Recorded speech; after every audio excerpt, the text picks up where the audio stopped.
We thought we'd use this morning's paper review to reflect on some of the issues that have come out of it with the man who made it, Butch, nice to see you, and Dean Wilson from The Mirror, who featured in the documentary, and you've written extensively on the decline of cricket in the Afro-Caribbean community as well. It's been picked up in one of the weekend papers. This is The Guardian from yesterday, a long feature on the documentary itself, plus also Tom Shaw's excellent photographic project. He's photographed many of the cricketers featured in the documentary. David Lawrence there, Daffy, Butch himself, Jofra Archer.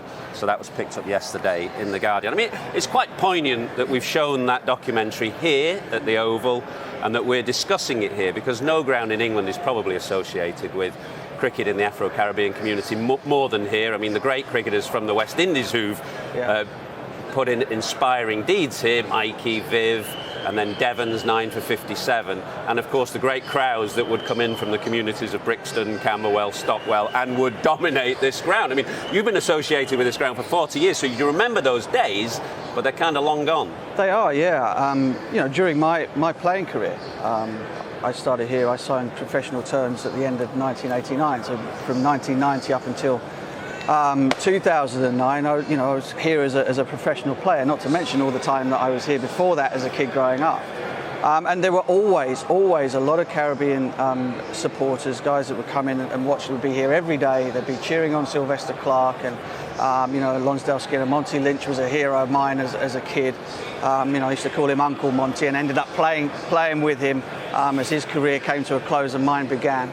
And so, yeah, very much so. You think of Mikey's 14 wickets, you think of Viv's 290 in the same test in 76. It's very much synonymous. And part of the reason why the documentary came about, Patrick Marks came to Sky and sort of pitched the idea, obviously on the back of Mikey and Ebony's very powerful testimony last year. Also the fact that it was the 40th anniversary of Roland Butcher being the first black man to represent England in cricket, in Test cricket and one-day international cricket. And so it just felt like a story. It was the right time to tell the story. How it started was as a celebration of all of those guys and their deeds, and and what it ended up with. As we got into the interviews, the testimony of these guys was so strong, and the story that they told, there was such a common thread throughout all of them. It kind of changed tack as it went through, and you've made these things before. You start off with an idea of how it might look, and in the end it turns into something very different. But we're very proud of the way that it turned out, and hopefully it's given people pause to think about all kinds of different things to do with the game and to do with life outside it as well. Which is something you've touched on in many of your articles, most notably, I think, a very fine piece in the Wisden Almanac in 2009, a long time ago now. But let's talk about your story a little bit, because you live in leafy South London now, but you're North London boy, and I've got to get this the right way round. Your mother is Jamaican, your father Bajan. If there is a classic immigrant story from the Caribbean, your family is it. But North London and Lords was your milieu, not the Oval. Yeah, absolutely, and well done for getting that the right way round. Mum and Dad will be pleased about that. Yeah, absolutely. It's a classic tale of their parents actually coming from the Caribbean to the UK. Initially without them. My dad was left behind for a period of time, and I mentioned about trauma in the documentary, and that's the sort of thing. If parents can imagine leaving their children behind to try and get a better life in the UK, and then my dad came over as a 9 or 10-year-old, and then went to primary school and secondary school, and then became, very much part of the kind of London furniture. You speak to him, he sounds like a Londoner, and as you say, spent a lot of time at Lords, where he introduced the game to me. At the start, that would get great crowds here of West Indians at the Oval. Do you remember that similarly at Lords as well? Ironically, actually, I mean, I went and spent a lot of time at Lords, but my first international match was here at the Oval in '84 when the West Indies were over. I spent most of it actually kind of sleeping on my dad's lap, but I certainly remember the noise, the smells, the vibrancy, everything that you kind of referred to. Lords was always less so. I mean, Lords, I think, has always had just a little bit more serenity. But talking to my dad about it, he has told me that when the West Indies were playing World Cup finals at Lords, that was very loud, very vibrant, and of course a lot of success until '83, where he says that was probably the worst day of his life. I suppose it's a bell curve, isn't it? You've got Roland Butcher in '81, the first one that you mentioned, and then by the early '90s, really a lot of black cricketers in the English domestic game, and gradually that has declined. Give us the stark figures now. Yeah, I mean, I think there were 33 black professional cricketers in the English game, sort of up towards the back end of the 90s. And I think there were about 17, 18, 19 at the very beginning of the 1990s, 4 of which got picked to go on the tour of the West Indies back then. Gladstone, Small, Devon. Chris Lewis made his debut there. Ricky Alcock, of course, who had the back injury, whose his career was sadly cut short. And so, there was this sort of idea, this feeling that the Trailblazers, guys like Norman Cowans, I mean, Norman tells a brilliant story, and unfortunately didn't make the final cut, but I feel like I need to remind people of this. Norman, when he came over, went to a school where there was no cricket. Very, very big football school. A lot of kids very interested. Of course, cricket was still pervasive in the 70s back then. And he said that he used to go down and help, his sports teacher that he got along with really well, and go down and get the kit from the basement, the footballs and stuff for football lessons. He went down there one day and he noticed there was a bag of cricket kit in the corner. Never been used, they didn't have a cricket team. So he came back up and said, "Sir, I've noticed there's this bag down there. We don't have a cricket team." And his sports teacher said, "Look, if you can get 10, 15 of your mates to turn up to a cricket set, we'll start a cricket team." And so the story, I guess the reason why that stuck in my mind was because in order for Norman Cowans to become a cricket player or to play cricket at his school, he had to do that himself. And that kind of, again, that thread runs all the way through to up until the present day, whereby somebody like Ebony Rainford Brent, you see it in part 3 today, is kind of, as a black person living in South London, has found it necessary for herself to be the person to try and push this forward. There's been a certain amount of carelessness. You mentioned the numbers that were reaching a crescendo at the end of the 90s. A certain amount of carelessness, perhaps the idea that those numbers would just continue to rise and you didn't have to do anything in order to encourage that or to keep it going. That's not the case, sadly, and perhaps not because of any discrimination, but simply because of the opportunities that have arisen for black people and black families that have left cricket behind as being their number one passion. Black footballers end up. We'll talk about the reasons why, because it's a very complex issue. It is, yeah. I just wanted to touch on one thing that people might say, and they might say, well, why does it matter? Times move, cultures change, enthusiasms change. But I thought you put it very movingly and well in that piece in the Wisden Almanac. You said it matters because cricket is about embracing the similarities and differences between us.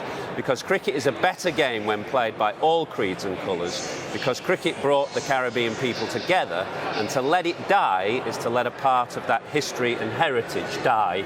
That's 12 years ago. Presumably you still feel the same way. Absolutely, 100%. I feel perhaps even more strongly about it because, we identified it quite some time ago and very little was done in the intervening years. I mean, let's face it, things have progressed quite swiftly now, and Tom Harrison at the ECB are talking quite passionately about this, in part due to George Floyd. It's got nothing to do with cricket, but Black Lives Matter has kind of moved this issue forward. And if you were writing this piece, sorry to interrupt, if you were writing this piece now, post the Black Lives Matter movement, would you have written that differently, do you think?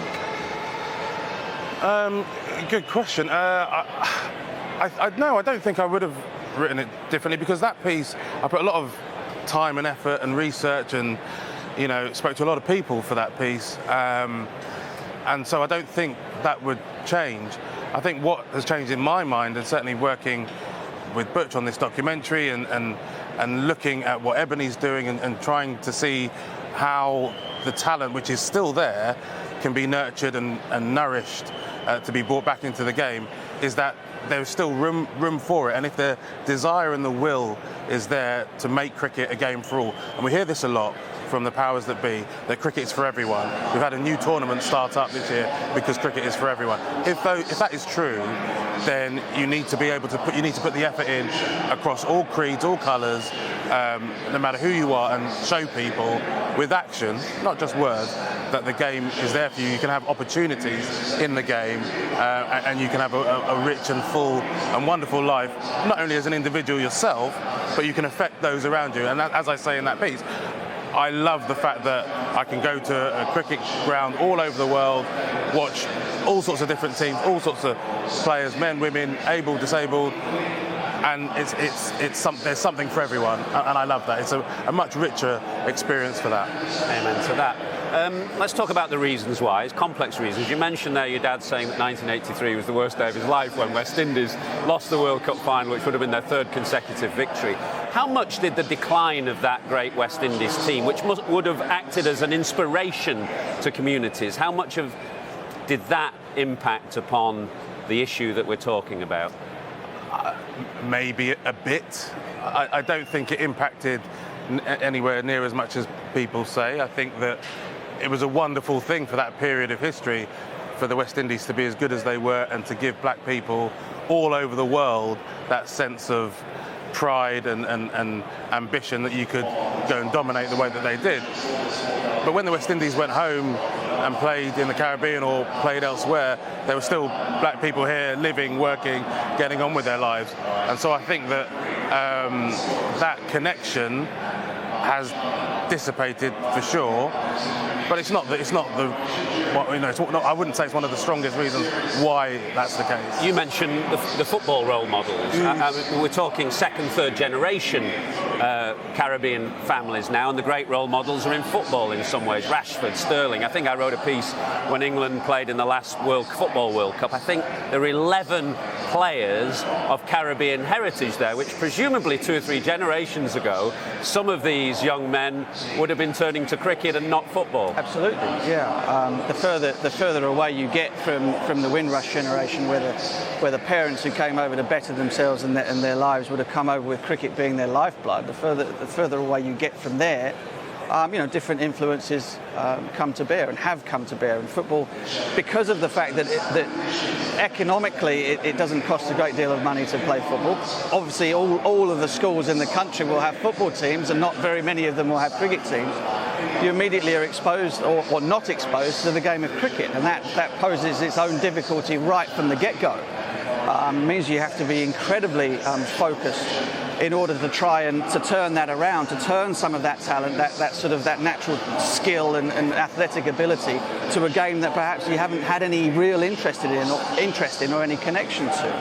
As far as the sort of like the racial element to all of these things, we've seen with the football, with the Euros, we've seen that the racism is all over the place in society, no matter what. Cricket is not immune to that in any way, shape, or form. But there are so many reasons as to why there are so few black players represented or representing either county teams, representative teams, even playing for England. The 2 guys that we've got now, the most prominent ones anyway, in Chris Jordan and Jofra Archer, we're going back to the 80s again, aren't we? The guys who were born in Barbados and who are now representing their country of choice, England. And doing so with great pride as well, I might add. How far have the ECB taken their eye off the ball, Dean? I mean, they've been very focused on their South Asian project. Have they ignored the plight of cricket in the Caribbean community? Yeah, absolutely. I mean, that's the thing.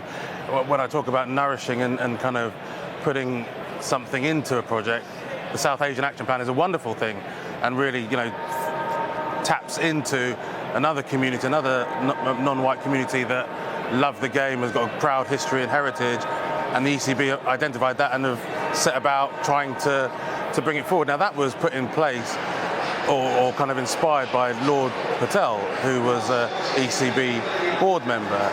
And so it kind of takes someone in a position of power to instigate and push these things through. Which there aren't, and the third episode coming up today will talk about coaching as well, and in particular Mark Lane, which is a very powerful testimony from him. Yeah, he makes a very simple but incredibly eloquent point that if you have no role models in coaching, that people doing the hiring and firing have no point of reference to think that a black guy coming in as your lead, as your main man, your manager, your coach, is going to have any reason to trust him more than you might trust an Australian or another English guy, a white English guy. And he says that's not because people hate black people. These are his words, and he says it's not because people hate black people, it's just because they don't see them as being high performance managers or coaches that are going to be able to come in and make a difference to your organisation, and that needs to change. You talk about Lord Patel at the very top. There are no people at the very top of Caribbean heritage, black people at the very top, who are going to take on something like that and drive it forward. Absolutely, and it feeds down then through the game as well. If you've got black executives, black coaches who understand that life and that lived experience, the opportunities as well then for black professionals, because there are stories of black players who've tried to make it in the game, who have performed on the field, but for one reason or another have not actually been given the opportunity to carry on with their careers. Now, if you've got a black coach in the room who actually understands what that person has been through, and there's a basketball coach, former player, John Amici, who talks a lot about this, and he says, everyone thinks that you're trying to climb a mountain to get to the top of your sport, but no one appreciates what you've had to do to get to the bottom of that mountain. And so if you understand that black lived experience, you might appreciate perhaps a little more what someone's had to go through just to get to the start line, and then actually might give them a greater opportunity then to climb that mountain. We've got about a minute left. Let's finish on an optimistic note and touch on what Ebony is doing here at the Oval with her ACE programme. We've seen one or two of the young men in the nets who look quite lively of pace. And there must be some promise there. Yeah, there's an 18-year-old who's on the staff now at Surrey that's come through it. It stands for Afro-Caribbean Engagement. It's now been rolled out in Birmingham and is going to be in Bristol as well, two communities that have an enormous amount of untapped talent. And she's doing an incredible job. She's a dynamo. She's an incredible person. And it needs more people like her, and hopefully more people get to the top who can influence things like her.